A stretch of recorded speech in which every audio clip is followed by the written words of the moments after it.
Un único Dios. Entre Egipto y Mesopotamia se extiende un país con valles profundos y extensos pastizales. Pueblos de pastores cuidaron allí durante muchos milenios sus rebaños, plantaron viñas y cereal y cantaron al anochecer, tal como lo hace la gente del campo. Aquel país se extendía entre Egipto y Babilonia, y precisamente por eso fue conquistado y dominado entre otros tiempos por los egipcios y luego por los babilonios. Y los pueblos que vivían allí fueron llevados de un lado para otro. También ellos se construyeron ciudades y fortalezas, pero no eran lo bastante fuertes como para oponerse a los imponentes ejércitos de sus vecinos. Es triste, dirás, pero sin embargo, no es historia. El número de pueblos de esas características debió de haber sido incalculable. En eso tienes razón. No obstante, aquel pueblo tuvo algo especial, y por tal motivo, no solo ha llegado a ser historia, sino que, a pesar de su pequeñez y falta de poderío, hizo él mismo historia. Es decir, determinó la situación y el destino de toda la historia posterior. Ese algo especial fue su religión. Todos los demás pueblos oraban a una multitud de dioses. Ya recuerdas a Isis y a Osiris, a Baal y a Astarte, pero aquellos pastores rezaban solo a un único Dios, a su Dios, que según creían los protegía y dirigía de manera especial. Y cuando, al caer la noche, cantaban junto al fuego de campamento sus propias hazañas y combates.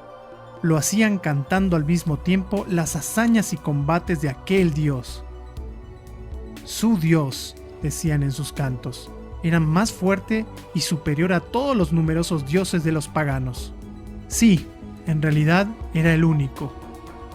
Así se llegó a declarar con el tiempo en sus cantares: el único Dios, creador del cielo y de la tierra, del sol y de la luna, del agua y de la tierra, de las plantas y los animales, y también de los seres humanos. Él, que puede manifestar su terrible enfado en la tormenta, pero que al final no abandonará a su pueblo cuando los egipcios lo opriman y los babilonios lo destierren.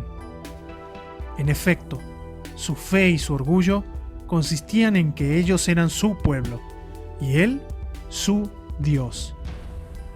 Quizá hayas adivinado ya quién fue ese extraño pueblo de pastores sin ningún poderío. Fueron los judíos. Los cantos con que cantaban sus hazañas, que eran las hazañas de Dios, son el Antiguo Testamento de la Biblia. Cuando algún día leas la Biblia, encontrarás en ella tantos relatos de tiempos antiguos y tan llenos de vida como en casi ningún otro lugar. Es posible que ahora puedas imaginar mejor que antes ciertas cosas de la historia bíblica. Ya conoces la historia de Abraham. ¿Te acuerdas aún de dónde llegó? Ese dato aparece en el Génesis, en el capítulo 11, de Ur, en Caldea. Ur, claro, aquel montón de escombros junto al Golfo Pérsico, donde en años recientes se han excavado un número tan grande de objetos antiguos, arpas y tableros de juego, armas y joyas. Pero Abraham no vivió allí en tiempos antiquísimos, sino probablemente en la época de Hammurabi, el gran legislador. Eso fue, pero también lo sabes, en torno al 1700 a.C. En la Biblia aparecen igualmente varias de las leyes estrictas y justas de Hammurabi. Pero esto no es lo único que cuenta la Biblia acerca de la antigua Babilonia. Seguro que te acuerdas de la historia de la Torre de Babel, donde los habitantes de una gran ciudad levantaron una torre con la idea de que llegase hasta el cielo para ponerse a la altura de Dios. Entonces, Dios castigó a los hombres de aquella historia haciéndoles hablar a todos lenguas distintas, de modo que no podían entenderse. Babel es Babilonia. Y ahora puedes imaginar también mejor esa historia. ¿Sabes? En efecto que los babilonios construían torres realmente enormes, cuyo vértice llegaba al cielo, o sea, para estar más cerca del sol, la luna y las estrellas. La historia de Noé y del diluvio universal sucede también en Mesopotamia. En varias ocasiones se han desenterrado allí tablillas cerámicas con escritura cuneiforme que cuentan esa historia de manera muy similar a como aparece en la Biblia. Un descendiente de Abraham, el de Ur, leemos en la Biblia, fue José, hijo de Jacob, el mismo a quien sus hermanos vendieron para que fuera llevado a Egipto, donde luego llegó a ser consejero y ministro del faraón.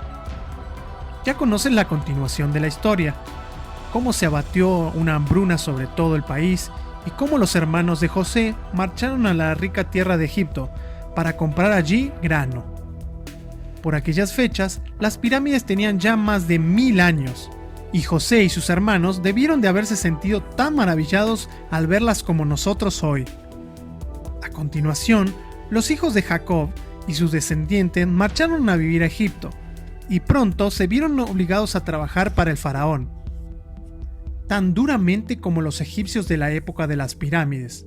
En el libro del Éxodo, capítulo 1, se dice: los egipcios impusieron a los hijos de Israel trabajos penosos y les amargaron la vida con dura esclavitud, imponiéndoles los duros trabajos del barro y los ladrillos.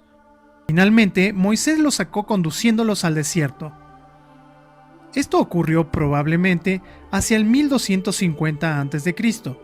Desde allí, intentaron reconquistar la tierra prometida, es decir, el país en que habían vivido en otros tiempos sus antepasados, desde Abraham. Y al fin lo consiguieron, después de largas luchas sangrientas y crueles. De ese modo, tuvieron su propio reino, un reino pequeño con una capital, Jerusalén. Su primer rey fue Saúl, que combatió contra el pueblo vecino de los filisteos y murió también en esa lucha. La Biblia cuenta otras muchas bellas historias de los siguientes reyes, David y Salomón, que leerás allí. El sabio y justo rey Salomón gobernó poco después del año 1000 a.C., es decir, unos 700 años después del rey Hammurabi y 2100 después del rey Menes. Salomón levantó el primer templo, fastuoso y grande como los egipcios y los babilonios. No lo construyeron arquitectos judíos sino extranjeros. Llegaron de los países vecinos. Aún así, había una diferencia. En el interior de los templos paganos se alzaban las imágenes de los dioses. Anubis con su cabeza de chacal, o Baal, a quien se ofrendaban incluso seres humanos. Pero en lo más profundo, en lo más sagrado del templo judío, no había imagen alguna. De aquel Dios, tal como se apareció a los judíos como primer pueblo en toda la historia, de aquel Dios grande y único, no se podía ni se debía fabricar ninguna imagen. Esa es la razón de que allí se encontraban solo las tablas de la ley con los 10 mandamientos.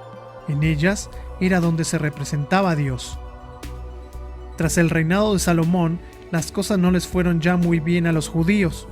Su monarquía se escindió en un reino de Israel y otro de Judá. Hubo muchas luchas y finalmente una de las mitades del reino de Israel fue conquistada y aniquilada por los asirios en el año 722. Pero lo curioso es que esas múltiples catástrofes hicieron auténticamente piadoso al pequeño pueblo judío que aún quedaba. En medio del pueblo se alzaron ciertos hombres, no sacerdotes, sino gente sencilla, con el sentimiento de que debían interpelarlo, pues Dios hablaba por ellos. Sus prédicas decían siempre: vosotros tenéis la culpa de todas las desgracias. Dios os castiga por vuestros pecados. En las palabras de estos profetas, el pueblo judío oía una y otra vez que todos los sufrimientos eran tan solo castigo y prueba, y que en algún momento llegaría la gran redención, el Mesías, el Salvador, que devolvería al pueblo su antiguo poder, además de una felicidad interminable. Pero el sufrimiento y la infelicidad estaban aún lejos de concluir. ¿Te acuerdas de Nabucodonosor? el poderoso héroe guerrero y soberano babilonio, en su campaña contra Egipto, atravesó la tierra prometida, destruyó Jerusalén en el año 586 a.C., le sacó los ojos a su rey Sedecías y llevó a los judíos cautivos a Babilonia. Allí permanecieron casi 50 años, hasta que en el año 538 el imperio babilonio fue destruido por sus vecinos persas. Cuando los judíos regresaron a su antigua patria, eran otras personas, diferentes de todos los pueblos de su entorno. Se mantuvieron apartados de ellos, pues los demás les parecía idólatras, que no habían reconocido al verdadero Dios. Fue entonces cuando se redactó la Biblia tal como la conocemos hoy, al cabo de 2500 años. Pero los judíos acabaron resultando inquietantes y ridículos para los otros pueblos, pues siempre estaban hablando de un único Dios, a quien nadie podía ver, y observaban escrupulosamente las leyes y costumbres más rigurosas y difíciles, solo porque, al parecer, aquel Dios invisible se lo había ordenado. Y aunque tal vez los judíos fueron los primeros en excluirse de los demás se separaron luego progresivamente de los judíos, aquel minúsculo residuo de pueblo que se llamaban a sí mismo elegido, y se sentaba día y noche a leer sus sagradas escrituras y cantares, meditando sobre el motivo por el que el único Dios hacía sufrir a su pueblo de aquel modo.